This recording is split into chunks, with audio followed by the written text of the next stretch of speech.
Okay, last video के अंदर बेटा हम लोगों ने चैप्टर 12 शुरू किया था। उसके अंदर हम लोगों ने देखा था कि नाइट्रोजन चक्र जो होता है उसके 4 चरण होते हैं। कौन कौन से होते हैं? स्थिरीकरण होता है, अमोनीकरण होता है, नाइट्रीकरण होता है, विनाइट्रीकरण होता है ना। तो इनको हमको स्टेप बाय स्टेप पढ़ना था। उसमें हमने फर्स्ट शुरू किया था जिसका नाम था नाइट्रोजन स्थिरीकरण। नाइट्रोजन स्थिरीकरण का क्या मतलब है कि वायुमंडलीय जो नाइट्रोजन है उसको नाइट्रोजनिक यौगिक, वो अमोनिया हो सकता है, नाइट्राइट हो सकता है और नाइट्रेट हो सकता है ना, यानी NO2 हो सकता है या NO3 हो सकता है। तो वो जो क्रिया होती है उसे हम नाइट्रोजन स्थिरीकरण कहते हैं। अब इसके अंतर्गत हम लोगों ने देखे थे कि प्रकार दो होते हैं, एक तो जैविक होता है और अजैविक होता है। अजैविक के अंदर तो हम लोगों ने दो देखे थे, एक तो तड़ित के द्वारा औद्योगिक जो हैबर प्रोसेस था उसके द्वारा। फिर हम लोग देख रहे थे कि जो जैविक होता है उसके दो प्रकार होते हैं, एक तो असहजीवी जिसके अंदर वायवीय जीवाणु, अवायवीय जीवाणु आते हैं या नील हरित शैवाल आती है। और नेक्स्ट जो प्रकार था जिसको मैंने आपको इम्पोर्टेंट बताया था वो था इसके अंदर सहजीवी नाइट्रोजन स्थिरीकरण। किसमें? जैविक नाइट्रोजन स्थिरीकरण के अंदर सेकंड टाइप था कौन सा? सहजीवी नाइट्रोजन स्थिरीकरण, यानी ऐसे जीवाणु जो किसी पौधे की जड़ में रहते हैं और वो जीवाणु जो है नाइट्रोजन स्थिरीकरण का काम करते हैं। यानी वायुमंडलीय मतलब होता क्या है, पौधे जो है वो तो उस जीवाणु को क्या दे रहे हैं? भोजन दे रहे हैं, ठीक है, और बदले में जीवाणु क्या दे रहा है? नाइट्रोजन दे रहा है ताकि ये पौधा अपना क्या कर सके? काम। तो इन दोनों में क्या है? सहजीवन है। पौधे क्या कर रहे हैं? जीवाणु को भोजन प्रदान कर रहे हैं, क्योंकि पौधों में क्या होती है? फोटोसिंथेसिस की क्रिया होती है। और जीवाणु जो है वायुमंडलीय नाइट्रोजन को किस में बदल रहे हैं? अमोनिया, NO2, NO3, क्योंकि वायु पौधे जो है वो इस नाइट्रोजन को N2 को डायरेक्ट इस फॉर्म में नहीं ले सकते।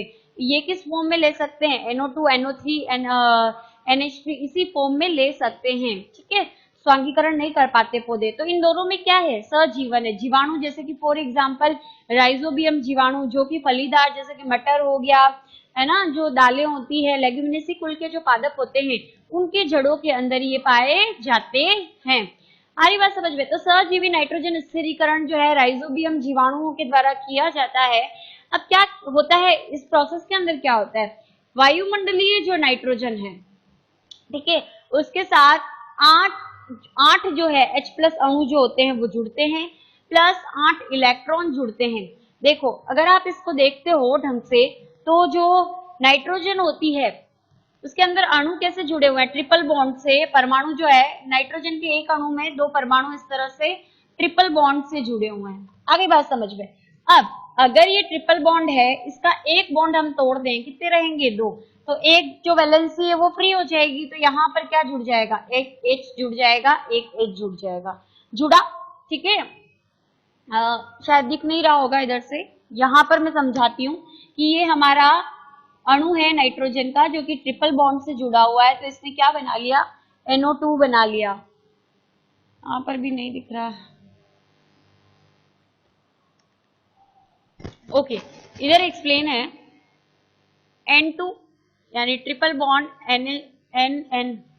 आ रही बात समझ में? अब है इसके अंदर अगर सपोज करो एक बॉन्ड को हम फ्री कर देते हैं तो यहाँ पर क्या होगा? Double bond N double bond, एक हाइड्रोजन का अणु आकर क्या हो जाएगा? जुड़ जाएगा। आ गया। फिर अगर हम लोग क्या करते हैं, इसके अंदर दूसरे बॉन्ड को फ्री कर देते हैं, यानी यहाँ पर एक बॉन्ड रखा, एक हाइड्रोजन यहाँ जुड़ गई, एक हाइड्रोजन, एक बॉन्ड और फ्री कर दिया तो एक हाइड्रोजन और एक हाइड्रोजन और आके जुड़ जाएगी, है ना। फिर उसके बाद हम इस बॉन्ड को भी फ्री कर दें तो क्या हो जाएगा? यहाँ पर भी हाइड्रोजन जुड़ जाएगी, यानी एक N2 के साथ कितने बने? NH3 के मॉलिक्यूल 2 बन गए, 2 ही बने ना, पहला और दूसरा। तो इस तरीके से ये क्रिया में यही हो रहा है। ये N2 है वो किसके साथ जुड़ रही है? H+। यहाँ पर 6 तो काम आ गए थे बेटा, जैसे अभी हम लोगों ने देखा, एक इधर और एक इधर, यानी 3 एक के पास है और 3 एक के पास है, तो टोटल हाइड्रोजन कितने हो गए? 6 हो गए, और 2 H2 के रूप में क्या हो जाते हैं? निकल जाते हैं, ठीक है। फिर 8 इलेक्ट्रॉन यूज लिए जाते हैं, 16 ATP। क्यों? क्योंकि इस अमोनिया को बनाने के लिए अत्यधिक इस सहजीवी नाइट्रोजन स्थिरीकरण को करने के लिए ऊर्जा की बहुत ज्यादा आवश्यकता होती है। तो 16 ATP टूटते हैं, टूटेंगे तो किस में कन्वर्ट हो जाएंगे, 16 एडीपी मॉलिक्यूल के अंदर, और 1640 जो फॉस्फेट अणु है वो अलग हो जाएंगे, और दो अणु हमारे पास क्या बन गए, एक नाइट्रोजन जो होती है वायुमंडलीय, उससे दो जो मॉलिक्यूल है वो किसके बनते हैं हमारे पास, अमोनिया के, प्लस ये H2 जो है वो फ्री हो गई। ठीक है, अब ये पूरी जो प्रोसेस है वो सहजीवी जो जीवाणु होते हैं उनके द्वारा की जाती है। कहाँ की जाती है, जो गुलिका होती है उस नाम की संरचना के अंदर। ये गुलिका क्या होती है वो भी हम लोग देखने वाले हैं कि कैसे बनती है, पर हाँ ये क्रिया गुलिकाओं के अंदर होती है, जिनको गुलिका का निर्माण खुद ये जीवाणु करते हैं, जैसे कि राइजोबियम जीवाणु वगैरह है, यही करेंगे इसका निर्माण। ठीक है, तो स्थिरीकरण की क्रिया गुलिका के अंदर होती है। प्लस इस क्रिया को होने के लिए नाइट्रोजिनेज एंजाइम बड़ा आवश्यक है। नाइट्रोजिनेज एंजाइम जो है ऐसा एंजाइम है जो ऑक्सीजन की अनुपस्थिति में क्रिया करता है। ध्यान रखना, अगर ये ऑक्सीजन की उपस्थिति में रहा तो ये अपना काम नहीं कर पाएगा। तो यहाँ पर नाइट्रोजिनेज जो एंजाइम होता है वो ऑक्सीजन की अनुपस्थिति के अंदर इस गुलिका के अंदर ये क्रिया करता है और अमोनिया का क्या करता है, निर्माण करता है। ठीक है, और ये गुलिका जो है खुद जीवाणु बनाते हैं, देखेंगे कैसे बनाते, क्या होती है गुलिका। फिर उसके बाद है नाइट्रोजिनेज एंजाइम जो है वो प्रोटीन, मोलिब्डेनम और लोहे के मिश्रण से बनता है। ये जो आप एंजाइम देख रहे हो ये प्रोटीन, मोलिब्डेनम और लोह जो तत्व होते हैं उनसे मिलकर बनता है। राइजोबियम जो होता है वो इसके राइजोबियम जो जीवाणु होता है उसमें एक जीन पाया जाता है। जीन मालूम है ना, डीएनए का खंड होता है, उसके अंदर एक निम्फ नामक जीन पाया जाता है जो कि इसके निर्माण का क्या करता है, नियंत्रण करता है। आ रही बात समझ में। तो इस तरीके से ये जो सहजीवी जीवाणु के द्वारा नाइट्रोजन का स्थिरीकरण करता है। अब हम लोगों ने कहा कि ये गुलिका के अंदर होती है ये क्रिया, तो ये गुलिका जो होती है वो कैसे फॉर्म होती है वो हम लोगों को ठीक से क्या करना है, पढ़ना है। ठीक है, तो गुलिका निर्माण की क्रिया हम लोग पढ़ते हैं, और इससे रिलेटेड आपको सचित्र जो क्रिया का वर्णन कीजिए ये आपको पूछा भी जा सकता है, तो इसको ध्यान से पढ़ें।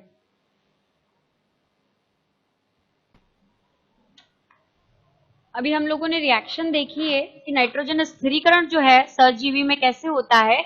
उसमें N2 जो मॉलिक्यूल्स होते हैं वायुमंडलीय नाइट्रोजन के, वो क्या करते हैं, 8H+ आयन से और 8 इलेक्ट्रॉन की उपस्थिति के अंदर क्या करते हैं, NH3 के 2 मॉलिक्यूल बनाते हैं, जिसके लिए हमें जो ATP है उसकी आवश्यकता होती है। ये क्रिया हम लोगों ने देखी थी। ATP काफी मात्रा में चाहिए होती है, तो कितने अणु लिए जाते हैं ATP के, 16 ATP अणु लिए जाते हैं।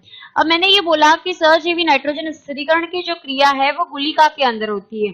तो अब हम लोग देखेंगे कि राइजोबियम ये गुलिका बनाता कैसे है।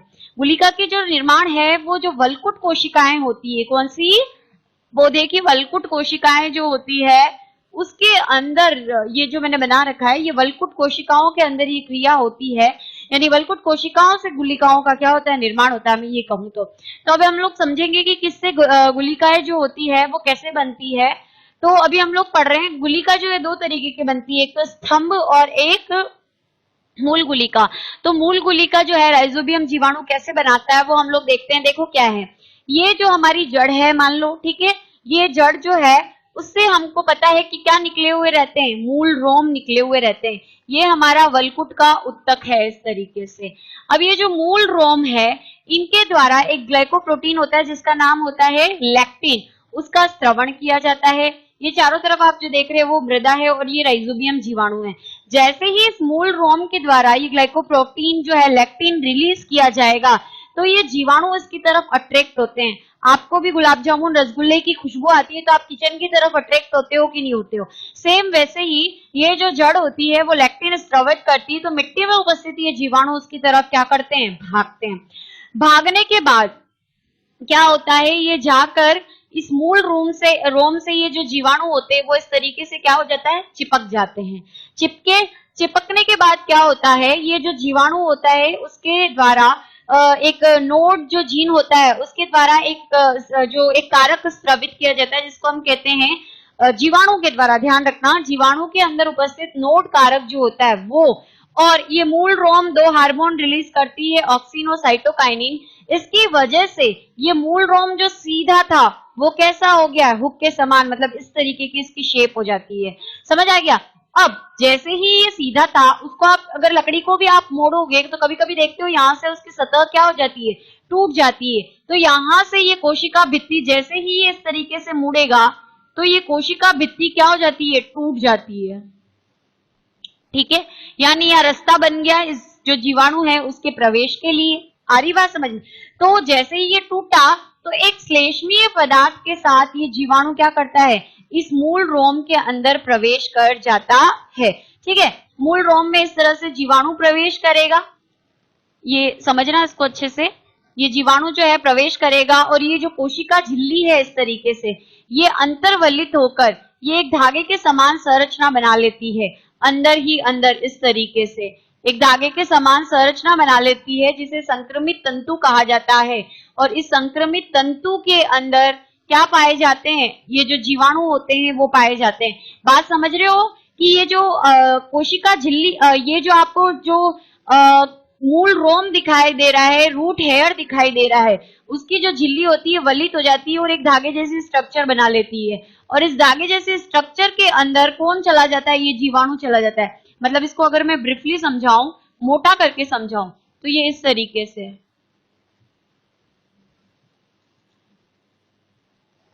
यहां से इसकी यहां से ये टूटा तो इसकी ये जो झिल्ली है वो इस तरीके से एक धागे जैसी स्ट्रक्चर क्या कर लेगी, बना लेगी। अब ये जो जीवाणु प्रवेश करेगा वो इसी के अंदर प्रवेश करेगा। तो ये जो जीवाणु है प्रवेश करने के बाद बैक्टेरोइड कहलाता है। किसके अंदर प्रवेश करने के बाद, इस मूल रोम के अंदर प्रवेश करने के बाद क्या कहलाता है, बैक्टेरोइड। अब ये संक्रमित तंतु बढ़ता जाता है, बढ़ता जाता है, बढ़ता जाता है और मूल रोम की कोशिकाओं से कहां प्रवेश कर जाता है, वलकुट की कोशिकाओं में क्या कर जाता है, प्रवेश कर जाता है।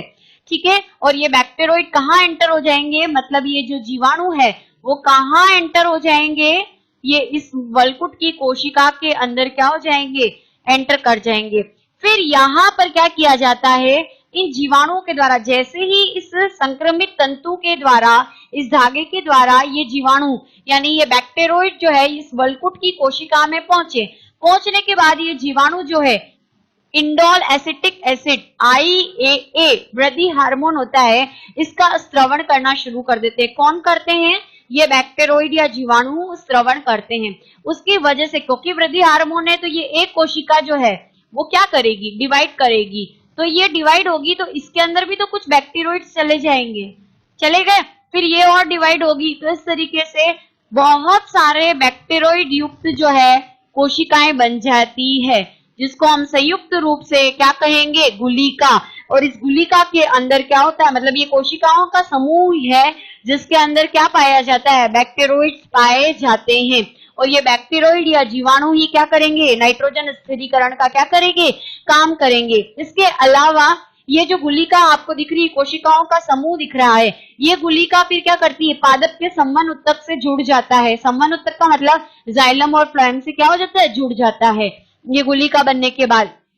फिर ये जो संक्रमित आपको कोशिकाएं दिख रही है, इन्हें हम क्या बोलते हैं, ये जो गुलिका की अलग अलग कोशिकाएं जो आपको दिख रही है उसे संक्रमित गुलिका कोशिका के नाम से जाना जाता है। ठीक है, अब इसके अंदर इन गुलिका के अंदर एक एक पिगमेंट या वर्णक पाया जाता है जिसका नाम होता है लेग हीमोग्लोबिन। क्या होता है, लेग हीमोग्लोबिन। इसकी उपस्थिति की वजह से ये गुलिका कैसी रंग की दिखाई देती है, पिंक कलर की दिखाई देती है।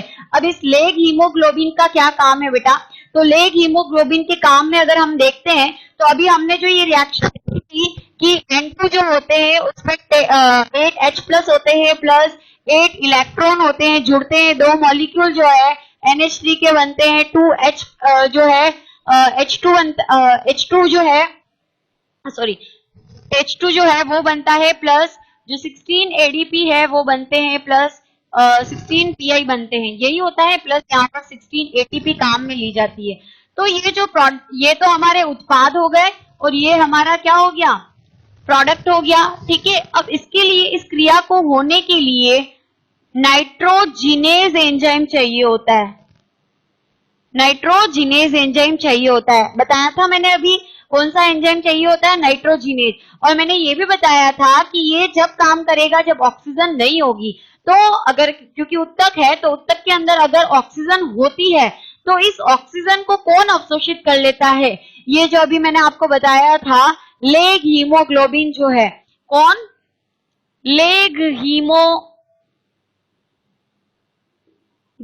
जो वर्णक है वो इस ऑक्सीजन को क्या करेगा? ग्रहण कर लेगा। तो यहाँ जो वायुमंडल है वो कैसा हो गया? ऑक्सीजन रहित। ठीक है, तो ये नाइट्रोजिनेज जो एंजाइम है वो क्या करेगा? नाइट्रोजन को क्या करेगा? जो अमोनिया है उसमें बदल दिया जाएगा। तो ये जो क्रिया है वो कर कौन रहा है? यहाँ पर ये जो आपको गुलिका की कोशिकाएं दिख रही है संक्रमित, इसमें उपस्थित जो जीवाणु है वो ही ये क्रिया क्या कर रहे हैं? कर रहे हैं। ये वाला जो प्रोसेस है ये पूरा, यानी ये जो बैक्टीरियोइड या जो जीवाणु दिख रहे हैं वो इस नाइट्रोजन को ले लेते हैं और किस में बदल देते हैं? अमोनिया। और ये अमोनिया किसके द्वारा ग्रहण कर ली जाती है? फिर पादपों के द्वारा ग्रहण कर ली जाती है। तो इस तरीके से ये आपकी प्रोसेस हो गया गुलिका निर्माण का, जो कि आपको अच्छे से पढ़ना है। इसके बाद हम लोग नेक्स्ट जो टॉपिक है, 3 जो चरण बच रहे हैं नाइट्रोजन चक्र के, अमोनीकरण, नाइट्रीकरण और फिर आता है विनाइट्रीकरण, उसके बारे में हम लोग पढ़ने वाले हैं। वो शॉर्ट है। मेन इंपॉर्टेंट जो था, बड़ा जो था वो यही था, नाइट्रोजन स्थिरीकरण। उसके बाद तो छोटे छोटे टॉपिक है जो कि हम नेक्स्ट वीडियो में देखेंगे।